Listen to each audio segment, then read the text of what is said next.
Welcome to Defense Briefing. The content of the briefing includes: North Korean factories making arms for Russia are operating at full capacity, South Korea says. U.S. alerts Pacific after report of Chinese police in Kiribati. Supreme Court to hear challenge to bump stock ban in High Court's latest gun case. U.S. primaries, Biden, Trump win Michigan, Gaza impacts vote. Jared Lucas half-court buzzer beater stuns Colorado State basketball with Nevada winner. North Korean factories making arms for Russia are operating at full capacity, South Korea says. CNN. North Korean munitions factories are operating at full capacity to produce weapons for Russia, according to South Korea's defense minister. The news comes as Moscow's war in Ukraine continues into its third year. Ukraine is in need of military supplies which are being held up by Republican lawmakers in Washington. In exchange for the weapons, North Korea is receiving food and other necessary supplies. The U.S. State Department claims that North Korea has delivered over 10,000 containers of munitions to Russia since September. U.S. alerts Pacific after report of Chinese police in Kiribati. Bloomberg. The U.S. has cautioned Pacific nations against importing security forces from China, following reports that Chinese police are working in Kiribati. The U.S. Embassy in Australia expressed concern about the implications of security agreements with China on Pacific nations' autonomy, stating that such agreements risk fueling tensions. While China has not announced an agreement with Kiribati, uniformed Chinese police officers are reportedly working with local authorities on community activities and a crime database. The U.S. has been increasing its diplomatic outreach to counter China's influence among Pacific nations since Beijing struck a security agreement with the Solomon Islands in 2022. Supreme Court to hear challenge to bump stock ban in High Court's latest gun case. Associated Press. The Supreme Court of the United States, SCOTUS, will hear arguments over whether a Trump-era ban on bump stocks, a gun accessory used in the 2017 Las Vegas mass shooting, was lawful. The ban, which bars the use of semi-automatic weapons to fire rapidly like machine guns, was introduced after a change of policy at the Bureau of Alcohol, Tobacco, Firearms and Explosives, ATF. The ATF had previously decided that bump stocks should not be classified as machine guns, but reversed the decision following the Las Vegas massacre in which 60 people died and hundreds were injured. U.S. primaries, Biden, Trump win Michigan, Gaza impacts vote. Deutsche Welle. Joe Biden and Donald Trump both won the primaries in Michigan on Tuesday, setting up a potential rematch of the 2020 presidential election. However, the Arab American community in Michigan, one of the largest Arab American communities in the U.S., withdrew their support for Biden in protest against his policies on the war in Gaza.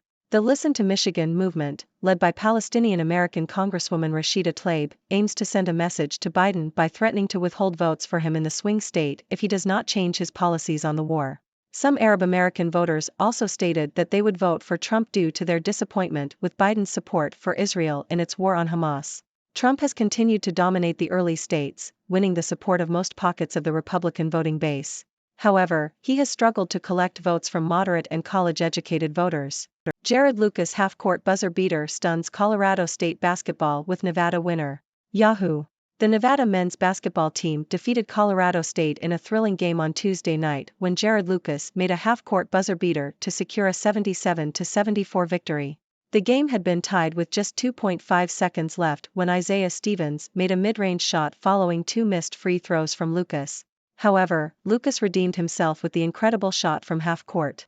Lucas and Stevens both finished the game with 23 points each. The victory marks the third consecutive loss for Colorado State, potentially putting them in a precarious position for a spot in the NCAA tournament. The Rams have 2 regular season games left to improve their chances. Degenhart scores 21, Boise State defeats Air Force 79-48. Associated Press. Boise State defeated Air Force 79-48 in a Mountain West Conference game on Tuesday night. Tyson Degenhart led the Broncos with 21 points, while Chibuzo Agbo scored 17 points and Omar Stanley finished with 15 points. Rydas Petratus led Air Force with 19 points and 9 rebounds. Boise State took the lead in the first half and never looked back, pulling away with a 17-1 run in the second half. South Korean and U.S. troops will begin major exercises next week in response to North Korean threats. Associated Press. South Korea and the U.S. are set to begin their annual military drills next week in response to North Korea's nuclear threats. The drills, which will likely enrage North Korea, are designed to bolster joint capabilities and prevent North Korea from using its nuclear weapons. While it is unlikely for North Korea to launch full-blown attacks against South Korea and the US, limited provocations along the tense border are still possible. North Korea has intensified its weapons testing activities in recent years and believes that a bigger arsenal would allow it to pressure the US and South Korea to make concessions. Both the US and South Korea have responded with expansions of their military drills. Gazans count the cost of war as death toll nears 30,000. South China Morning Post. The Gaza war's death toll has reached almost 30,000, according to the health ministry in Hamas-run Gaza. However, with many victims still trapped under the rubble of flattened buildings, it is believed that the real number could be even higher. This is the bloodiest ever Gaza war, with the death toll being exponentially higher than that of the 4 previous Gaza wars combined. The health ministry has been tasked with accounting for each of the dead and injured in the area. State Department screens APPBS Ukraine war film days after 2-year anniversary of Russia's invasion. Associated Press. The U.S. State Department has screened a documentary about the Ukraine war as part of its film diplomacy screening series. The film, 20 Days in Mariupol, was made by Associated Press and PBS Frontline. The U.S. State Department aims to show the film in 30 countries as part of its strategy to counter disinformation campaigns led by Russia. The film, which was made by journalist and filmmaker Mstislav Chernov, recently won the prize for Best Documentary at the British Academy Film Awards. Evaluating the anti-Biden case House Republicans offered on social media. Washington Post. The House Oversight Committee has released a thread of 19 social media posts in an effort to implicate President Joe Biden in wrongdoing. The posts, which were tweeted out ahead of Hunter Biden's appearance before the committee, aim to demonstrate that President Biden was involved in his son's business dealings. However, a critical analysis of the posts reveals that House Republicans failed to prove any significant wrongdoing. The posts include misleading claims, such as referring to Hunter Biden's business partner as a Biden associate in order to suggest guilt by association, and do not provide any concrete evidence of Joe Biden's involvement in his son's business activities. The posts also overlook other allegations made against the Bidens, such as bribery claims that have since been debunked. Overall, the thread fails to provide any substantial evidence to support the Republicans' case against President Biden. Well, my dear viewers, it seems like the world is buzzing with news today. From North Korean factories producing arms for Russia, to the U.S. cautioning Pacific nations about China's security forces, to the Supreme Court hearing arguments on the bump stock ban, and even to the latest results from the U.S. primaries. But fear not, my friends, because I, Dr. Six, am here to break it all down for you in the most entertaining and informative way possible. Let's start off with the news that North Korean factories are operating at full capacity to produce weapons for Russia. Now, I don't know about you, but that sounds like a pretty strange collaboration to me. I can just imagine Kim Jong-un and Vladimir Putin exchanging pleasantries over a cup of tea while discussing their latest military endeavors. But jokes aside, this news highlights the complex web of international relations and the desperate need for military supplies in Ukraine. It's a reminder that politics and alliances can sometimes lead to unexpected partnerships. Moving on, we have the U.S. cautioning Pacific nations about China's security forces. Now, I don't blame the U.S. for being a little concerned about China's growing influence in the region. It's like when your little brother starts getting a little too big for his britches and you have to remind him who's boss. But in all seriousness, this is a delicate situation that could potentially fuel tensions in the Pacific. It's a reminder that diplomacy and strategic alliances are crucial in maintaining balance and stability in the global arena. Now, let's talk about the Supreme Court's latest gun case.